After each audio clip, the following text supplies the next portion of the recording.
तो आज हम आप लोगों के साथ डिस्कस करने वाले हैं पेनक्रियाज ग्लैंड के बारे में। ठीक है, पेनक्रियाज ग्लैंड को हम लोग क्या बोलते हैं, मिक्स ग्लैंड भी बोलते हैं, क्योंकि जो इसका सिस्टम होता है, जो इससे सिक्रेशन होती है, वो एक्सोक्राइन और एंडोक्राइन दोनों ही होते हैं, इसलिए हम इसको क्या बोलते हैं, मिक्स ग्लैंड बोलते हैं। तो अगर आप हमारे चैनल पर नए हो तो चैनल को सब्सक्राइब करें और बेल आइकन को प्रेस करें ताकि वीडियो का नोटिफिकेशन आपके पास जल्द से जल्द पहुँचे। ठीक है, तो हम लोग शुरुआत करते हैं pancreas. The pancreas is an organ of the digestive system and endocrine system of vertebrae. जो पेनक्रियाज ग्लैंड होता है वो क्या होता है, डाइजेस्टिव ग्लैंड होता है, एंड एंडोक्राइन सिस्टम का भी ये ग्लैंड होता है। ठीक है, जो कि हमें भोजन डाइजेस्ट करे में इससे कौन सी लाइपेज एंजाइम आता है, जो से क्या होता है, इससे भोजन को डाइजेस्ट करने में हेल्प होता है। ठीक, in human it is located in the abdominal behind the stomach and function as a gland. इसका जो लोकेशन होता है वो स्टमक के पीछे होता है और एज ए ग्लैंड ये वर्क करता है हमारे बॉडी में। The pancreas is both N endocrine and digestive exocrine function. जो इसमें मैंने अभी बोला, इसको मिक्स ग्लैंड बोलते हैं। एंडोक्राइन और एक्सोक्राइन दोनों इसमें कैपेबिलिटी होती है, इसलिए हम इसको मिक्स ग्लैंड भी बोलते हैं।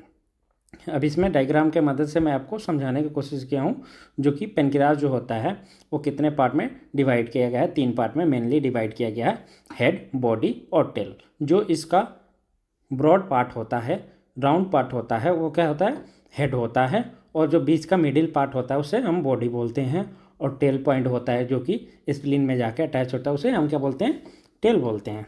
ठीक है, आगे बात करते हैं हम इसके लोकेशन, शेप क्या होता है, वेट कितना होता है, ये सब डिस्कस करते हैं।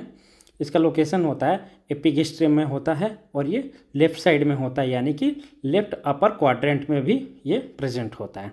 ठीक है, इसका वेट होता है 90 ग्राम, इसका वेट होता है। डायमेंशन जो होता है वो 15 से 20 सेंटीमीटर इसका डायमेंशन होता है। विड्थ 3 सेंटीमीटर होता है। जो इसका थिकनेस, मोटाई होती है वो कितना होती है, 2 सेंटीमीटर होती है। तो जो होता है पेनक्रियाज जो होता है वो एक क्या होता है, जे शेप ग्लैंड होता है। ठीक है, एपिगेस्ट्रियम और लेफ्ट अपर क्वाड्रेंट में सिचुएटेड होता है। वेट 90 ग्राम होती है। डायमेंशन जो इसके लेंथ होता है वो 15 to 20 सेंटीमीटर होता है। विड्थ तो इसका कितना होता है, 3 सेंटीमीटर होता है, और थिकनेस 2 सेंटीमीटर होता है। ठीक है, ये मेजर पॉइंट हो गए हमारे पेनक्रियाज ग्लैंड के बारे में। अब अपना आ गया इसका पार्ट होता है, तो इसको हम कितने पार्ट में डिवाइड किए हैं, head, neck, body and tail. ठीक है, अभी मैंने इसको आपको ब्रॉड क्लासिफिकेशन ऊपर बताया था, हेड, बॉडी और टेल। ठीक है, अब हम इसको देखते हैं, हेड, नेक, बॉडी और टेल।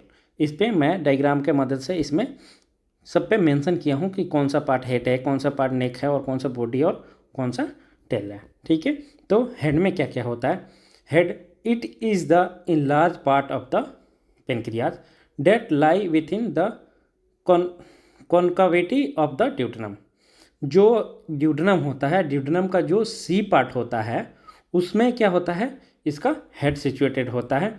इसके 3 बॉर्डर होते हैं, 2 सरफेस होता है और 1 प्रोसेस होता है। उस प्रोसेस का नाम क्या है, अनसिनेट प्रोसेस उसको हम बोलते हैं। ठीक है, 3 बॉर्डर कौन कौन से होते हैं, सुपीरियर बॉर्डर तो ऊपर की तरफ हो गया, इन्फीरियर नीचे हो गया, और राइट साइड में क्या हो गया, right lateral border right side में हो गया। 2 सरफेस इसके कौन कौन से हो गए, फ्रंट साइड में इंटीरियर होगा और बैक साइड में पोस्टीरियर हो गया। 1 प्रोसेस अभी मैंने बताया, अनसिनेट प्रोसेस, उसको हम बोलते हैं। नेक में क्या क्या होता है, it is slightly constricted part of the pancreas between its head and body. Head और बॉडी के बीच में जो पार्ट होता है उसको हम क्या बोलते हैं, नेक बोलते हैं, और वो क्या होता है, constricted part of the pancreas होता है। It lie in front of the beginning of the portal vein and the origin of the superior mesenteric artery from the aorta. किसके फ्रंट में प्रेजेंट होता है, पोर्टल वेन के सामने present होता है, और यहाँ से किस चीज़ का ओरिजिन होता है, यहाँ से सुपीरियर मेजेंट्रिक आर्टरी का ओरिजिन होता है, किसके थ्रू, एरोटा के थ्रू। ठीक है, it has 2 surface, anterior surface सामने की तरफ, पोस्टीरियर सरफेस बैक की तरफ। बॉडी ऑफ पेनक्रियाज, अब जो बॉडी होता है पेनक्रियाज के उसमें क्या क्या चीज़ें होती है, the body part run upward and to the left across the mid line. Upward की तरफ थोड़ा उठा हुआ होता है और किधर, मिड लाइन में जाके ये अक्रॉस करता है। ठीक है, it is triangular in cut section. जब हम इसका सी सेक्शन करेंगे तो कैसे हमें देखने को मिलेगा, ट्रेंगुलर देखने को मिलेगा। It extend from the neck to tail. अब जो नेक से और टेल का जो पार्ट हो गया वो क्या हो गया, बॉडी ऑफ द पेनक्रियाज। इसमें भी 3 बॉर्डर होते हैं, एंटीरियर, सुपीरियर, इन्फीरियर। ठीक है, अब इसमें हम देखेंगे 3 सरफेस और उसके रिलेशन के बारे में देखेंगे। इसके 3 सरफेस हो गए, एंटीरियर, पोस्टीरियर, इन्फीरियर। अब यहाँ पे मैं एक ओमेंटम के बारे में बताऊंगा। Tubercle omentale projection on the left side, left of the neck. क्या प्रेजेंट होता है वहाँ पे, ट्यूबरकल ओमेंटेल होता है वो, जैसे कि प्रोजेक्शन लाइन में प्रेजेंट होता है कहाँ, लेफ्ट साइड में लीवर, सॉरी पेनक्रियाज का। ठीक है, अब इसका हम रिलेशन देखते हैं। इसका एंटीरियर में क्या होगा, एंटीरियर में तो ट्रांसवर्स क्लोन हमें देखने को मिलेगा, क्लोन का ट्रांसवर्स पार्ट हमें देखने को मिलेगा, और स्टमक देखने को मिलेगा। पोस्टीरियर साइड में हमें क्या देखने को मिलेगा, लीवर से आती हुई क्या मिलेगा, बाइल डक्ट मिलेगा। अभी देखा हमने पोर्टल वेन भी मिलेगा, स्प्लीनिक वेन मिलेगा, इन्फीरियर वेना का भी हमें देखने को मिलेगा। Aorta superior mesenteric artery, left sauce muscle, left kidney, hilum of the spleen. अभी मैंने बोला कि जो टेल होता है वो स्प्लीन के हाइलम पे जाकर टच होता है। ठीक है, अब इसके डक्ट के बारे में हम देखते हैं, पेनक्रियाज में कौन कौन से डक्ट होते हैं। द पेनक्रियाटिक डक्ट और duct of Wilson, major pancreatic duct due to existence of an accessory pancreatic duct. जो इसमें डक्ट होता है उसको हम क्या बोलते हैं, डक्ट ऑफ विल्सन्स बोलते हैं। और जो पेनक्रियाटिक डक्ट होता है एग्जिस्टेंस, उसको हम कैसे, एसेसरी ग्लैंड के थ्रू इसको हम मदद करते हैं। It is duct join the pancreas to the common bile duct to supply pancreatic juice provide from the exocrine pancreas. अब जो हमारा डाइजेस्टिव जूस हो वो हमें कहाँ पे चाहिए, second part of the duodenum में चाहिए। तो ये उसके थ्रू वहाँ पे जाके हमारे ड्यूडेनम में ओपन होता है। ठीक है, विच एड्स इन डाइजेशन, और वही किस में हेल्प करता है, डाइजेशन में हेल्प करता है। The pancreatic duct join the common bile duct. अब जो पेनक्रियाटिक डक्ट होता है वो किससे जाके आगे मिल जाता है, कॉमन बाइल डक्ट से जाके मिल जाता है। Duct just prior to the ampulla of Vater. ठीक है, अब वहाँ पे जहाँ पे ज्वाइनिंग होती है उसके थोड़ा सा आगे क्या होता है, एम्पुला ऑफ वाटर होता है।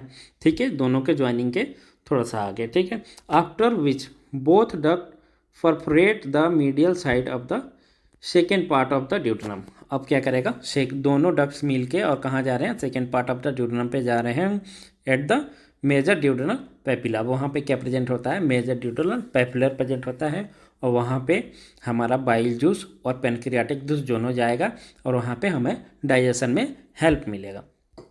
ठीक है, अब यहाँ पे हमारा आर्टेरियल सप्लाई देखेंगे।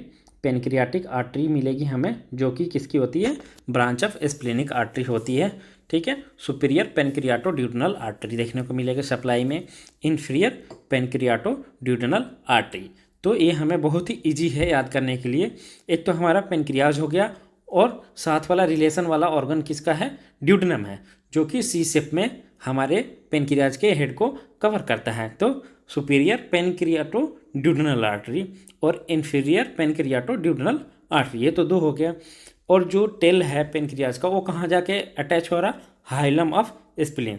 तो ब्रांच ऑफ स्प्लीनिक आर्टरी, और या उसको बोलते हैं pancreatic artery.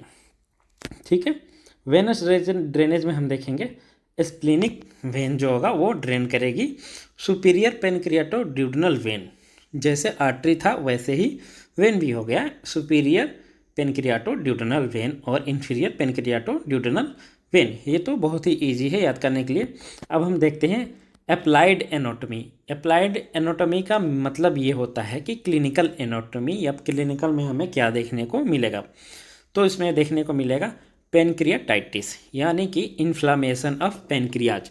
Inflammation of pancreas क्यों होता है कि जब जो बाइल जूस होता है उसका रिफ्लक्स हो जाता है, हमारे किसी ऑब्स्ट्रक्शन के चलते जब रिफ्लक्स हो जाता है बाइल जूस का पेनक्रियाज के अंदर, ठीक है, तो वो क्या कॉज कर देता है, पेनक्रियाटाइटिस कॉज कर देता है। ये 2 टाइप का होता है, एक्यूट पेनक्रियाटाइटिस और क्रोनिक पेनक्रियाटाइटिस। सेकंड मिलेगा हमें डायबिटीज़ मिलाइटस। डायबिटीज़ मिलाइटस इसलिए मिलेगा जो कि आइलेट्स ऑफ लैंगरहैंस होते हैं, उसमें जो सेल प्रेजेंट होता है अल्फ़ा बीटा गामा और सोमैटोस्टिन जो इसमें प्रेजेंट होते हैं, तो जो बीटा सेल होता है उससे इंसुलिन सिक्रीट होता है और अल्फ़ा सेल से ग्लूकागोन का सिक्रीशन होता है जो कि हमें ग्लूकोज का मेटाबोलाइज करने में हेल्प करते हैं। ठीक है, तो जो इंसुलिन होता है उसका क्या काम होता है, इंसुलिन जो होता है वो ग्लूकोज को सेल में पेनिट्रेट करता है और वो आगे जाके एटीपी के फॉर्म में कन्वर्ट हो जाता है। ठीक है, तो जब हमारे पेनक्रियाज में कोई भी इंजरी होगी, पेनक्रियाटाइटिस होगा, तो जो बीटा सेल हैं उनका सिक्रीशन यानी कि इंसुलिन का सिक्रीशन कम होगा। तो इंसुलिन के सिक्रीशन कम होने से ग्लूकोज का लेवल शरीर में ज़्यादा होगा, जिससे कि हमें क्या हो जाएगा, हाइपरग्लाइसीमिया देखने को मिलेगा। हाइपरग्लाइसीमिया जब देखने को मिलेगा तब उसी टर्म को हम क्या बोल देते हैं, डायबिटीज़ मिलाइटस बोल देते हैं। ठीक है, पेनक्रियाटिक कैंसर बिनाइन और मेलिग्नेंट कैंसर होंगे जिसमें कि हमें देखने को मिलेगा अगर कोई इंजरी हो गया उसको हम ट्रीट नहीं कर रहे हैं तो वो धीरे धीरे क्या हो जाएगा, कन्वर्ट होने लगेगा कैंसर में। ठीक है, अभी 2 बार टाइप हो गया डायबिटीज मिलाइटस। पेनक्रियाटिक ट्यूमर, अगर कोई सिस्ट बन गया, सिस्ट फॉर्मेशन हो गया तो हमें वहाँ पे ट्यूमर देखने को मिलेगा। इस सिस्ट क्या होता है, जो सिस्ट है, सिस्ट क्या करेगा, ये हमारा बिलियरी जो ट्रैक है उसको ऑब्स्ट्रक्शन करने में हेल्प करेगा। तो जो ऑब्स्ट्रक्शन करेगा तो इसमें हमें देखने को क्या मिलेगा, कोलेंजाइटिस देखने को मिलेगा, पेनक्रियाटाइटिस देखने को मिलेगा। ठीक है, गाल ब्लैडर की एट्रोफी हो जाएगी, वहाँ पे जॉन्डिस देखने को मिलेगा। ये सारी चीज़ें हमें अप्लाइड एनाटॉमी में देखने को मिलेगा। ठीक है, और लास्ट इसमें अप्लाइड एनाटॉमी है पेनक्रियाटेक्टोमी, यानी कि टोमी वर्ड आ गया कहीं भी, इसका मतलब होता है रिमूवल, यानी कि यहाँ पे पेनक्रियाटोमी लिखा है तो यानी कि यहाँ पे पेनक्रियाज का रिमूव होगा। ठीक है, जो शरीर से बाहर निकल के या पार्शियल होगा या कंप्लीट होगा, वो सीवियरिटी या कंडीशन पे डिपेंड करता है। ठीक है, तो आज के लिए